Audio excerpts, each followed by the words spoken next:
Ladies and gentlemen, welcome to the Boost Your Biology podcast. I am very thrilled for today's podcast because I have a supremely special guest joining me in today all the way from Brazil. Some of his work has featured in Men's Health, IronMind, T Nation, AARR, and many more publications. His work has been recently translated into Dutch, Norwegian, Spanish, Polish, Turkish, Italian, Chinese, Bulgarian, Portuguese, and German. He is an experienced physique coach, including several pro card winning clients, and has received international prizes in physique sports and powerlifting. Menno, welcome to the show, man. My pleasure. Good to be on. Awesome, man. So maybe do you want to give my listeners a bit of a background into how you got into, I guess, physique training and exercise science? Sure. I've always been into every sport that was doable in my locale. And it's always been my passion to do strength training and more generally work on self-improvement. I think that's more the way to look at it for me. And I started a career as a business consultant, which was more the career that was sort of what my parents and my teachers and wanted of me, because it's prestigious and it's what you're supposed to do if you can. You're not supposed to become a personal trainer if you can become a lawyer and stuff. But it never really had my passion. So while it was all fine, it wasn't really what made me think this is it. This is how I want to spend my life. And optimizing the algorithms for an insurance company was not really what made me feel like I could go home later on in life and tell my kids, well, Daddy made an insurance company a lot of money today, kids. We ripped off a lot of people. Yay! So it's a lot more gratifying to actually do online personal training and educate people, help people directly. And with my book, help people improve their whole lives rather than just do work. So that's basically things. When I started writing, things kind of took a turn on themselves. I didn't really plan for it, but people started asking me for coaching. That went well. Over time, people started asking me how I get these kind of client results. That led to my PT course. And that's now an whole certification program. We have about 1,000 students per year. I think we're well over that actually this year. And those are the two main things I still do. My PT course for fitness education, getting people certified as personal trainers, although about 50% of people actually just do it for self-improvement. And my online coaching is still what I also spend a lot of time on. And then recently I released a book, which is more back to the overall theme of self-improvement, and it's about the science of self-control rather than purely about muscle growth, fat loss, and body recomposition. Awesome, man. Awesome. Yeah, let's dive a little bit deeper into your latest book, The Science of Self-Control. I'd love to explore how did that come about, and what really inspired you to write that? Yeah, like I said, I'd always been into self-improvement more generally than just physical improvement. I really like the Renaissance idea of the ancient Greeks and the Romans that every person should strive to sort of be the best version of themselves that they can be, both physically and mentally. And a lot of these themes in the book don't lend themselves very well for a Facebook post or 150 characters on Twitter. So you really need a good understanding of self-control and some introduction on human psychology. So I kind of saved all of that up and had a lot of notes. And at some point I was like, this is more than enough for a book. So I put it all together, and then it still took 3 years to write it. And I learned a lot in the process, actually, which I think is actually one of the main reasons I scientifically reference everything. Like the book also has in-text scientific references, because it really forces you to be very concrete and specific and make sure that everything you say is really backed up by solid data. Awesome. I guess what we can do is let's dive deeper into behavioral choices, and specifically around obviously with physique. Physique athletes, a common issue that they face is the cravings that they experience. So let's have a look at this topic of food cravings, and I'd love to hear what your thoughts are in terms of how people can combat food cravings. Yeah, food cravings are, I think, one of the chapters in the book I've had some of the best feedback on. There are a lot of things you can do to mitigate them. And the most important thing I think that you should do, which is exactly where people go wrong, is that the best way to kill a craving is to starve it. So there have been numerous studies, and I think this is really eye-opening for many people that are, they're familiar with sort of the forbidden fruit effect because it's biblical. And they think that if you have a craving, you should satiate it. And now with this whole idea of flexible dieting, it's like, moderation and those kind of things. That backfires completely. So if you look at all the studies on cravings, you can actually see that, for example, when one group is placed on a diet with nothing but shakes, like nothing but basically protein shakes, or extremely restrictive low-calorie diets, and other groups try the more moderation approach, you consistently see that the more restricted people actually have the greater reductions in cravings. And the best way, generally, to get rid of a craving is to simply not consume that food. More specifically, basically forget about it. A craving is like a word in your vocabulary. There are a lot of words that you have in your active vocabulary, and what you want is you want to get the craving to your passive vocabulary. That's a good analogy, I think. So it's not like you don't know that it's there anymore, but when I walk past the McDonald's, I don't consider that as an option for food. Like I'm objectively aware that they sell food, but there is nothing in my mind that makes me go like, oh, shall I eat here? Because I've eaten McDonald's. I don't know. I think I had McDonald's once, but over a decade at least. So that's basically what you want. Now, there is something, the forbidden fruit effect can be real, but the key there is to realize that you're not consuming a food because you don't think it's worth it, not because you can't eat it. That's where problems arise on the other side of the spectrum. We have a study showing that if you tell people you're going on a diet, and two groups go on the same kind of diet, but one group is also told, listen guys, you can't consume any bread. Everything is okay, here are some diet rules, but you really cannot consume bread. And then what do people want? It's like, bread. I want bread. So that's the forbidden fruit effect. Like when it only glorifies the food, right? Especially if you don't tell people why you shouldn't consume it. Because I think for a lot of people, it actually makes sense not to consume too much bread. It's very palatable. It's too easy to consume a lot of. It's generally bad things that you put on bread. And, a lot of people are actually intolerant to wheat or gluten in some form. So, there are good reasons not to consume bread. But if you just tell people like you can't have bread, then everyone's like, I want bread. I want bread. So that's how you also get cravings. But if you're just like, well, because of these reasons, I don't consume bread. I don't really like bread in the first place. At some point, you basically just forget about it. You don't get bread cravings anymore.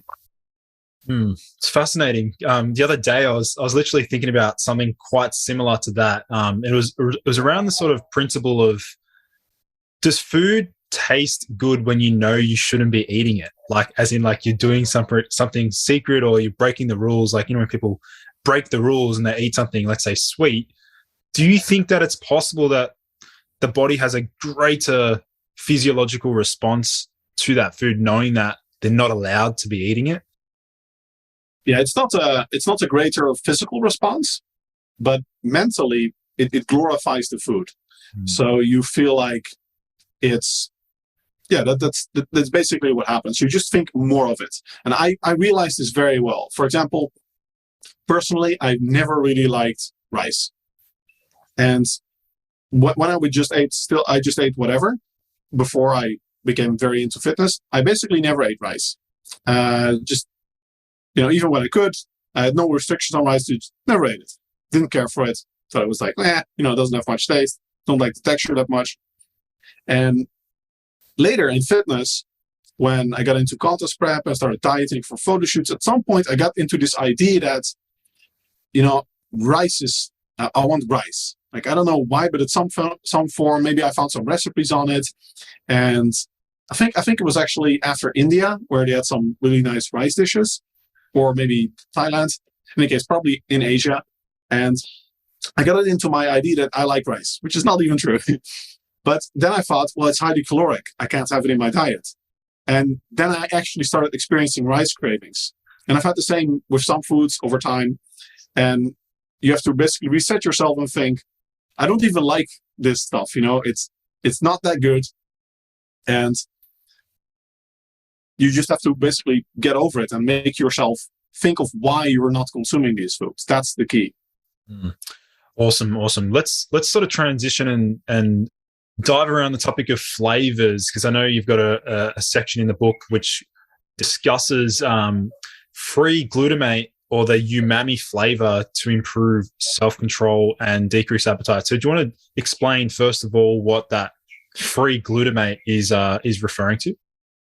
Yeah, that's free glutamate is an amino acid that's naturally occurring in a lot of food, but it's usually in the bound form.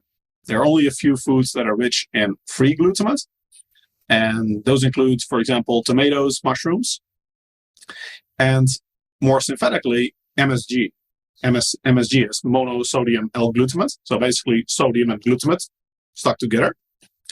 And most people just know it as the evil, toxic Chinese voodoo stuff that the Chinese put in your food to make you eat more.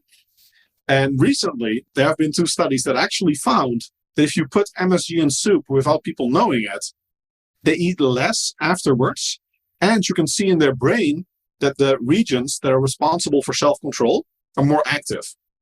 Wow. So this is like one of the craziest things, I think, in the book, that is like a genuine biohack, which if you have something with free glutamate, that improves self-control and thereby also reduces energy intake. So if you have, for example, tomato soup or mushroom soup, or whatever you have first in that you add MSG to, then you should actually have a much easier time dieting and also increase your overall productivity by, or at least willpower. That's fascinating. I guess something that comes to my mind there is, if the free glutamate is improving that self-control after ingestion, makes me wonder whether it's actually lighting up or invigorating that reward pathway a lot first, and then you have more control, because now you've got your hit, you've got your reward, and now you've got control. Yeah, it actually we know that glutamate is a neurotransmitter. And we also know that even in our mouth, we already have mGluR receptors, I think they're called. And they basically detect glutamate, but only when it's in free form. When it's bound, the receptors it doesn't hit the receptors yet, which is probably why you need the free glutamate. And that's why you probably get the effect relatively rapidly, because as soon as it's in your mouth, your brain knows it's there and it's going to start affecting brain activity. Something else I'd love to explore with you is which foods hit the spot the best for some people. So, like, I don't know if you've sort of explored the combination of high sugar, high fat, what sort of implications that has on our, I guess, appetite and satiety. Yeah, most people, it's actually funny, going back to cravings, a lot of people have this idea that they have certain cravings. People like to tell themselves that it's for physical reasons, like they need the nutrients. I actually go into that in the book in a lot of ways. Also during pregnancy for chocolate, there's an abundance of research showing it's not true. Like in physical disorders, you can see it. We do not crave things because our body needs it. Our body has no clue. Our body just craves one specific thing or one specific category of foods. And that's high carb, high fat.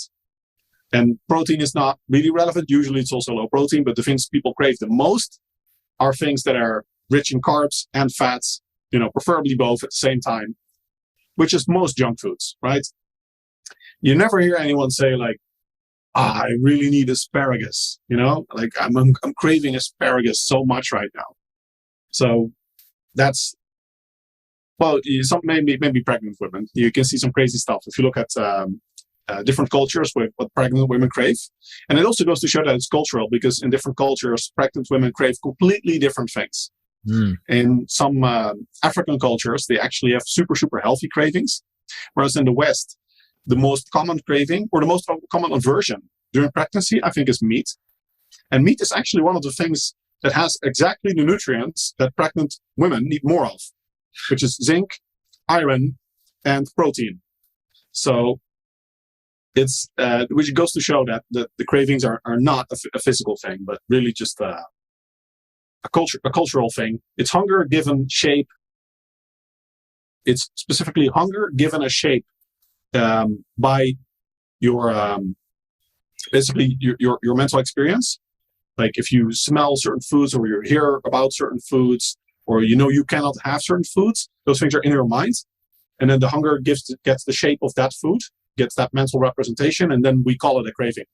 But funny enough, I think 80% of languages or something don't even have a word for craving, for food addiction. So, and that goes to show it's not a real thing. It's mostly in the West, and mostly in societies where we have a lot of advertising and we're really occupied with dieting in general. There we see a lot of food cravings. But I think I'm going off tangent. What was the question? That's fascinating. It was more sort of around, the combination of proteins, fats, and the fats and carbohydrates, but more, more so now that you got me thinking is the satiety index in relation to like protein, fat, carb, and fiber. I personally don't even know the answer to this. Which one is the most satiating? So that's actually a good question. The main thing to realize is that it's more so about the specific foods than the macronutrients. So there's research, for example, that even goat milk and cow's milk have different satiety index profiles, even though the macronutrients are essentially identical. I mean, their texture even is similar and everything. It's just subtle differences in texture and taste can still have a big difference. And you can have, when we talk about fat, a lot of people like to group these things together, especially people in fitness have become sort of so brainwashed essentially by macronutrients that we think carbs and fats. Whereas there's a world of difference, biochemically speaking, between avocado and butter. So they're both fats, but they have completely different effects and have a completely different satiety index. So the exact macros are not nearly as important as other factors like food and texture. There is a lot of support, though, for protein and fiber. Those are generally very, very satiating, and I'm a big proponent of fiber. If you look at ancestral cultures, traditional cultures, you can see that fiber intakes were very high. We evolved on very, very high fiber intakes, like way, way more than people consume now. We're talking, I think the lowest estimates of traditional societies and hunter-gatherers is like around 50 grams, and the estimates go up to about 200. And I think actually there's at least one study, they found 250 grams per day on average. Crazy. So some people consume more, So, and that's because we're used to eating lots and lots and lots of plants. And these days we're eating a lot more processed foods that don't have fiber. So fiber is a really big one. Protein is also satiating, but I've actually conducted a study on this recently, testing whether high protein diets, if you're already getting enough protein, are still inherently more satiating than other diets. And we found that they are not. And there's a good theory for this and a lot of research support that's called protein leverage theory, which basically says that a bit like sodium, our body senses the amount of protein we consume, or more specifically, the amount of amino acids we consume. And if we don't have enough yet, because there's no storage capacity for protein other than muscle, which is not very efficient. What happens is that our body keeps our appetite up. And we see this very well in animals. Animals can even select complementary amino acid profiles if you just let them choose foods randomly. And they also eat higher protein diets, like intuitively. And humans tend to do the same based on the research we have when we're growing and when requirements are higher. So we tend to intuitively sort of force ourselves to eat enough food so that we consume enough protein, which has the result that if you're on a low protein diet, you keep eating because the body's like, okay, we know we've had a lot of these other nutrients, but we want the protein because essential protein we need and we cannot store. So we just need that basically every day. Fascinating. Something else around that, I guess, once we've met our requirements for protein, and I'd love to hear what your thoughts are in terms of how many grams per kilogram, because that's discussed almost everywhere. The going golden rule is 1.6 to 2.2. I'd love to hear your stance on, let's say that we've met our protein requirements and we go above and beyond. How does that affect body composition? Yeah, I think the best answer on this is the latest meta-analysis on protein requirements. Well, it's not the latest anymore, actually, but still, I think one of the best because it's well controlled. That I co-authored with some of the brightest minds in fitness, or I think are some of the brightest people. And we found very strong support for basically the same figure that's been around since Tarnopolsky and Lemon in the 90s. And that's 1.6 gram per kilogram per day, total body weight, total protein intake. So this is assuming an omnivorous diet for vegetarians, and in some scenarios it's different. But for most people, 1.6 is about where you see no more benefits. You see in protein balance research that at that point, the excess protein is oxidized. And you see in longitudinal studies that there's no increase in muscle growth anymore, no increase in strength. When you increase protein intakes beyond that level.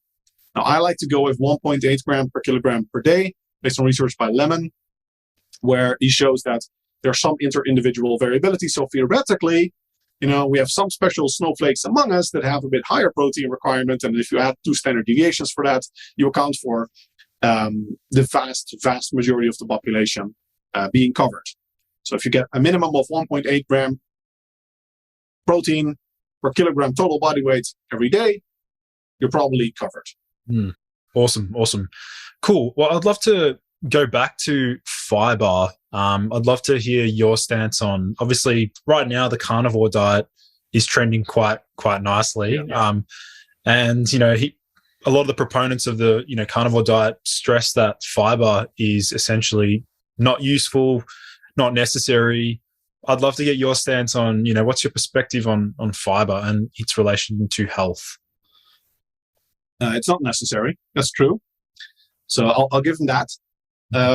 That's pretty much all I give them because I think that, and for health, there is an abundance of research showing fiber has positive health benefits. We know both theoretically why it does it. It reduces cholesterol levels. It's very satiating, so it helps with body weight reduction. It reduces blood sugar levels. It increases short-chain fatty acid production in the gut, which is both satiating and good for our health. Fiber has lots of benefits to improve our digestive health, prebiotic effects to have more good bacteria, probiotics in our gut. So there's a long list of mechanical health effects and a great deal of scientific studies that find that higher fiber diets result in health improvements, and generally people with higher fiber diets have better health. Plus, we have the sort of paleo ancestral argument that it's natural for humans to actually live on very high fiber intakes. However, all of that said, some people really don't feel well when they consume a high fiber diet, or specifically a certain diet that happens to be high in fiber. And in my experience, this is because of FODMAPs. FODMAPs are certain fermentable fibers, something that a lot of people in fitness are not really aware of. But almost most people, I'd say, have some degree of FODMAP intolerance to certain FODMAPs. Like a very popular common one is wheat, and also very famous is lactose. The majority of the world, not in the Western world, but in the total world, the majority of the world is lactose intolerant. Lactose is a FODMAP. So unless you have the genetic mutation that lets your body keep producing lactase later in life, because for most people it stops as a child, you have trouble digesting lactose very well. Now, for most things, it's a bit more complicated than that, but most people do have beans, for example, make them gassy, or certain types of vegetables, especially cruciferous vegetables, can have certain detrimental effects. And you're talking gassiness, cramping, bloating, so abdominal swelling, water retention. Those are common effects. Sometimes diarrhea, but usually it's more the constipation side of problems when they consume these FODMAPs. And usually FODMAP concentrations and fiber concentrations are high in the same foods. So many high fiber foods are high in FODMAPs. So what I think happens is that a lot of people that have more severe FODMAP intolerance than average are really drawn to these low carb diets because when they cut out these foods, they feel a lot better. They don't have the bloating. Their stomach looks flatter. And it's not just digestive effects either. It can affect your mood, well-being, fatigue levels. So they just feel overall much better when they cut out these foods. But the real solution is finding the fibers that you do tolerate. And typically berries, strawberries. If you Google Monash University low FODMAP foods, you have a good list. Monash University has some pretty good research. Don't take the lists with, I'd say take the list with a grain of salt because FODMAP tolerances are very individual. And FODMAP concentrations can vary per region and per production method. So it's very hard. And for most people, you just need to experiment for yourself which foods you tolerate and which you do not. Like if I eat sugar alcohols, like a protein bar, or even toothpaste or like gum, which has sugar alcohols, then I get cramps so bad, I feel like I'm having contractions. Like, I'm serious. It's so bad. The first time I had it, when I was presenting in Norway with Børge Fagerli, and I had one Quest bar on an empty stomach. I'd never had a Quest bar before. And we were going to Mongolian all-you-can-eat buffet. And before we even got there, like within 20 minutes, the pain was so bad that I was cramping up. I was seriously considering going to the hospital. Wow. So I'm really, really intolerant to sugar alcohols. And I think sugar alcohols are actually also the reason that many people think artificial sweeteners give them digestive problems. Because sugar alcohols are poorly tolerated by a lot of people. And a lot of people just group all artificial sweeteners together. So they think aspartame, sucralose, sugar alcohols, it's all like kind of the same for them. But when you look at the research, aspartame, sucralose, especially those two, have a really, really good safety record. And lots of research supports that they are safe and they don't have digestive effects. I mean, sucralose is basically not digested at all. So also now lots of research that they don't have adverse effects on our gut microbiota. I have a very extensive article on my website actually on that because it's such a popular myth. But yeah, the key for most people, I think, is just simply find which of those food groups you do tolerate and which you don't tolerate, and then incorporate the ones that you do tolerate into your diet and build on that. Yeah, I think that's really, really great advice for those listening in. Definitely do check out some of those resources. And I'd love to, since we're on the topic of like the sugar alcohols and different types of sweeteners, I'd love to, you sort of just mentioned aspartame and sucralose has no deleterious effects on the microbiome. Do you want to, I guess, do you want to start with like top 3 best sweeteners in your opinion and then sort of work your way down? I think you only need 2. I think that's, I guess you could say asasulfame potassium is like sort of combined. It's usually combined with aspartame, so that would be number 3, I guess. Number 1 is sucralose because of a few reasons. One, it has a really good safety record. It's not digested, so there's basically not even a theoretical possibility for much adverse effects. I mean, it could have effects without being digested, but that's a bit of reach. It has the taste that's closest to sugar. Like sucralose is, well, it's actually basically made from sugar. So it tastes very much like sugar. It doesn't have the texture.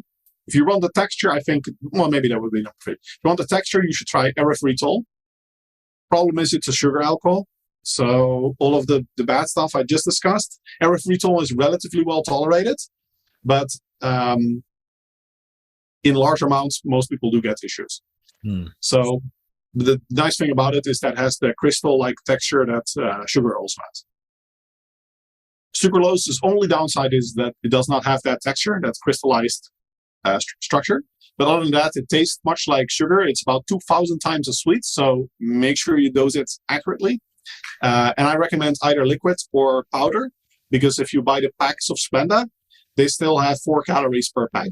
And if you use as much of the stuff as I do, that actually adds up. And it's just a lot of sugar that you're consuming for no reason, especially if you're doing carnivore keto diets or you have blood sugar issues, then you don't want to consume that extra sugar. It's just complete waste. The reason they're allowed to say it's 0 calories is because of a manufacturing loophole, or like a loophole in the law that allows them to manufacture these things when the calorie content of the total serving size is below 4 calories. and it's actually 3.8 typically, and that allows them to say 0, to round down to 0, even though it's basically the same amount of calories as sugar per gram. Wow. Just complete abuse. But sucralose number 1, aspartame number 2. Aspartame is also super safe, great safety record.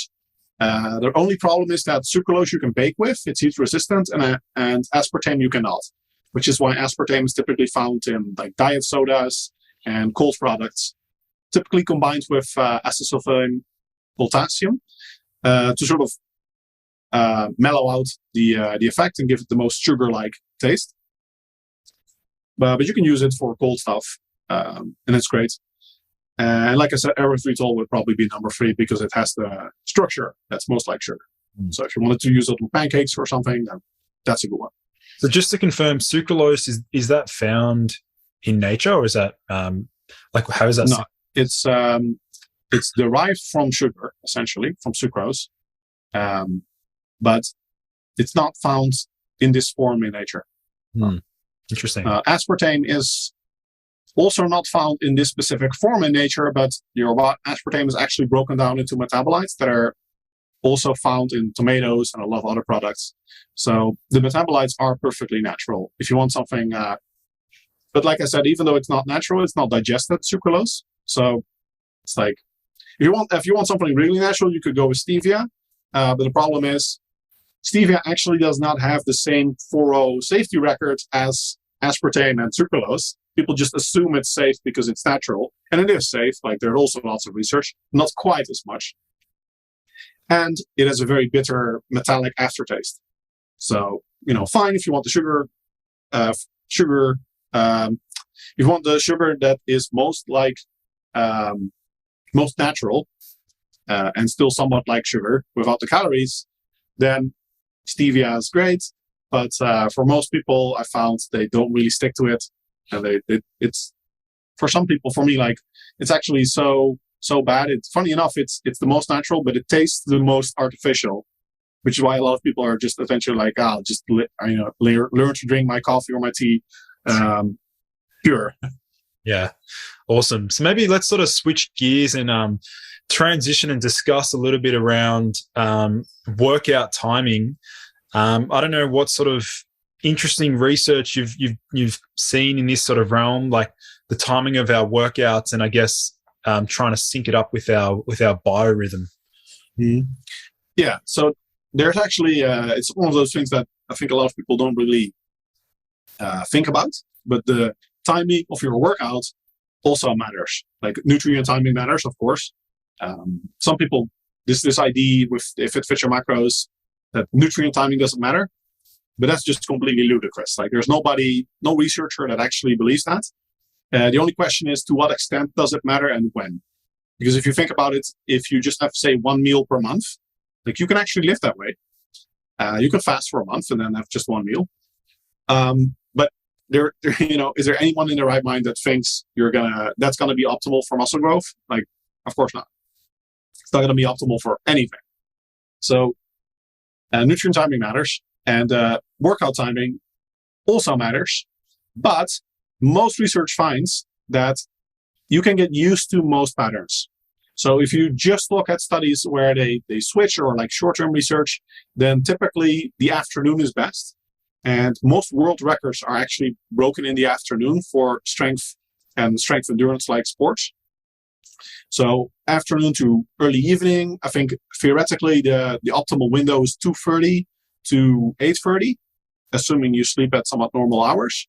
And that's because core body temperature is at its peak during those hours.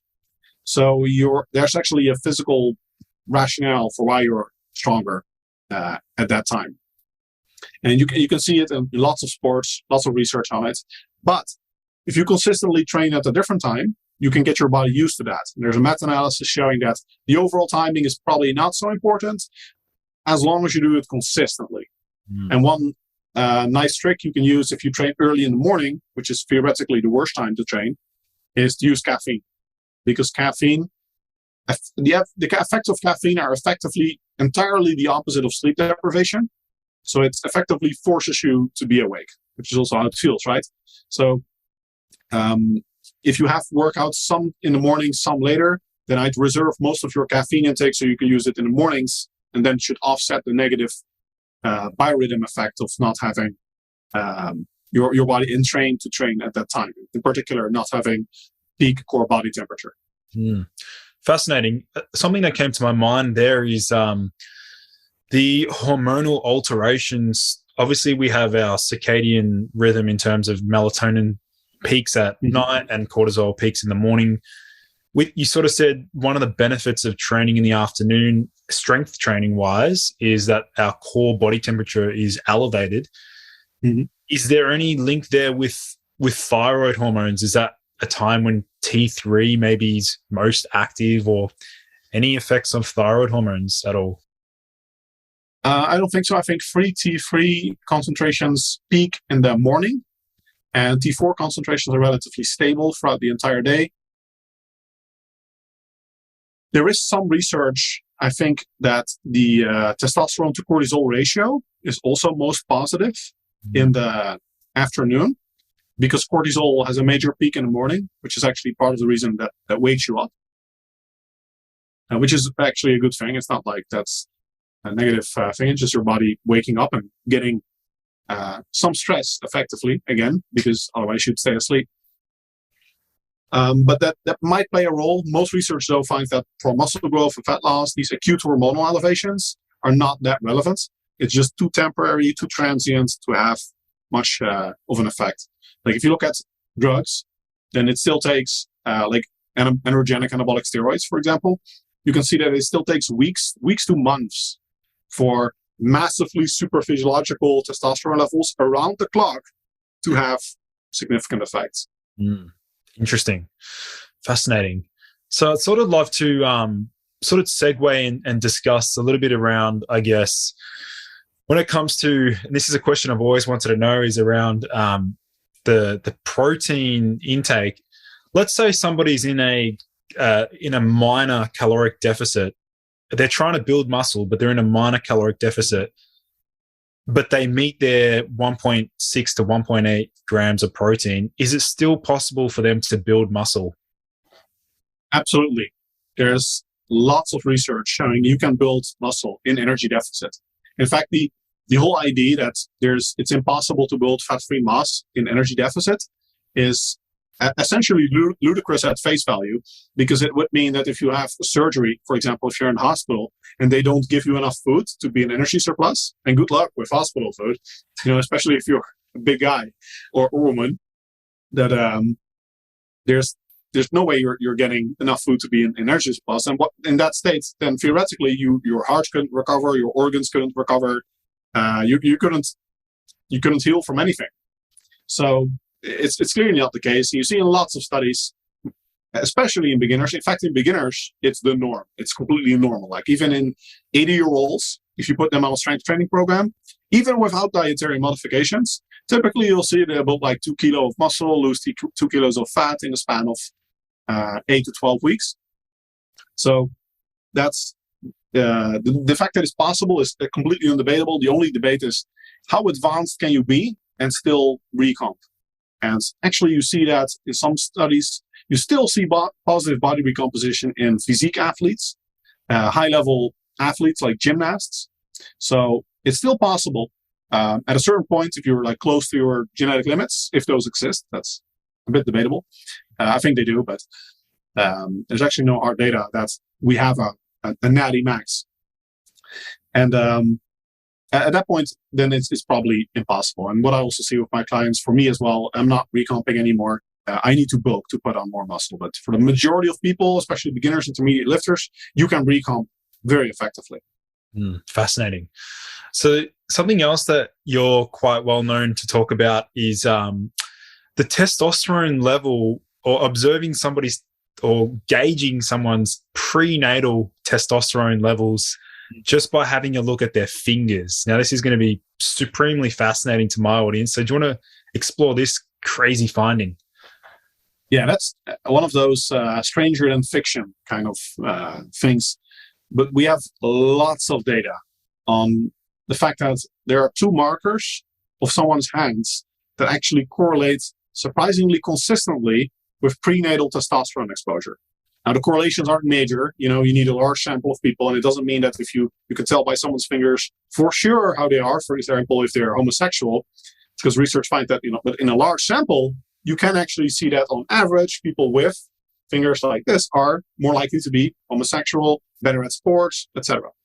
So the two markers are, one, the 2D/4D ratio. It's the ratio of the length of your fingers. So the index and the ring finger have a certain ratio between each other, right? One is longer than the other. So your ring finger as a guy, like for me also, ring finger is longer than the index finger. That's normal for men. For women, the approximate ratio is about equal. And this means if your ring finger is indeed longer than your index finger, you had a relatively high amount of prenatal testosterone exposure, which is normal for men. And you see all consequences of that, again, in large studies, that you would think. If you have more testosterone exposure, you have a mind that's more spatially oriented and less socially oriented. And I think it is for women in particular, if you have long ring fingers, you're more likely to be homosexual. For guys, it's not so much a difference. And you can also see that within homosexuals, the women with the longer ring fingers are more likely to be butch than femme. And a surprising amount of behavioral cognitive variance. And for my purposes, what I originally found it for was that sports performance is consistently better in people that have longer ring fingers than index fingers. Basically, the longer your ring finger, the better. It's for both hands, but I think there is the right hand is slightly more predicted. There's some controversy about it. But generally, if you have really long ring fingers, that means you had a lot of prenatal testosterone exposure. Typically also have higher testosterone levels later in life. But overall, you're just a bit more masculinized, essentially. So you're likely to do well in sports. Sumo wrestlers, for example, their ranking corresponds with the length of their ring fingers. Many other sports as well. And the second marker that you can tell by someone's hands is mid-phalangeal hair, which is, again, correlated strongly with testosterone exposure. And it's on the second to last digit of your hands. I actually don't have mid-phalangeal hair. I have hair everywhere except here. So it's a bit of a mixed... Me too. Yeah. It's a bit of a mixed message in terms of testosterone levels. But if you have a lot of hair on the second to last index or phalanx, part of your finger, like bone, then you also have more prenatal testosterone exposure. And the more hair you have there, the more you likely had. And again, that correlates with all the same things. So if you see someone that is if you are a talent scout, for example, for sports, then you should look at people's fingers and see if the people that have really long ring fingers, both men and women, it's the same, and hairy ring fingers, then that's an indication they may very well be really good. I'm just picturing like a talent scout at the end of a sporting match, going up to one of the athletes wanting to shake their hand, but instead of shaking their hand, they're like, just look at their hand. That's fascinating because I talk quite a lot around testosterone optimization, which is really really interesting, and I bet there's like majority of my listeners right now are probably observing their hands, so it's pretty that's what you commonly see these things. So what about in terms of there is another effect that you've discussed, and it's the zygarnic effect to stop procrastination. Do you want to just explain that briefly? Yeah, it's from German, zygarnik. And originally, I think it came from the observation that waiters were more likely to remember unpaid orders. And then that prompted some researchers to investigate the effect that we seem very discontent as humans to know about things that we started but did not complete. So the opposite side of that is that when we start something, we have extra incentive and extra motivation instantly to complete it. And the nice thing for that is, I discussed this as a productivity tip in my book, that you can use that effect to make yourself complete projects. Because for a lot of people, one of the biggest problems is starting in the first place. There are many people, they have no problem with ideas, but they don't finish through. They don't finish their projects. And you can take advantage of this effect, the zygarnik effect, by making a very small commitment to start a project. For example, what I do with client emails sometimes is I will tell myself, before I can have dinner, I'm just going to set up the email. Like, I have to create a program for a new client. I just set up the email. Like, I put it in my general template of what I sent them. I just open the Excel file and name it like, this is, this and this program. And that's it. And very often you see that you actually end up finishing a lot of the program, because when I do step 1, I know, okay, this is step 2, this is step 3, this is step 4. And you naturally start filling in a lot of things. And before you know it, you're halfway done. And then you think, oh, okay, I can actually just finish it now. So it's really powerful to tell yourself to make small commitments, but make them concrete and specific so that you know this is something you can do, so that you're sure you start, and then you're much more likely to actually finish up on it, rather than if you a lot of people have this, when they start a project, it's like in their minds, for example, in the example of creating a program for new clients, in their mind is creating the entire program for a client. And that's very daunting, and there's a lot of things that you have to think about. But if you just tell yourself, set up the email, open the files, name them, just create the structure, which basically requires no brain power at all, then it's much easier later to just start filling it in. Makes sense. I think I do that subconsciously with some emails myself. I'll get the draft going. It sort of sits in draft. I'll come back and revisit it. And it's a lot easier because you've already, that first hurdle of just breaking it down into that micro task is the most difficult. So once you get over that hurdle, the rest is pretty easy. The productivity side of things it's a whole new realm, because again, a lot of people out there struggling with the ability to focus, or another productivity killer is task switching. Just having, like, personally myself, if I have more than, let's say, 2 or 3 tabs open at once, like, that's the max that if I have any more than that, it's like, it's going to be a messy session sort of thing. Definitely. There's good research that humans are terrible multitaskers. And it's actually the people that are worst at it that tend to do it the most. Because there are people that are not organized, they're not structured, so they're likely to do a lot of things at the same time. But those are exactly the people that would benefit the most from giving themselves extra structure and focusing on just one thing, doing this, and then you finish this, then you do the next thing.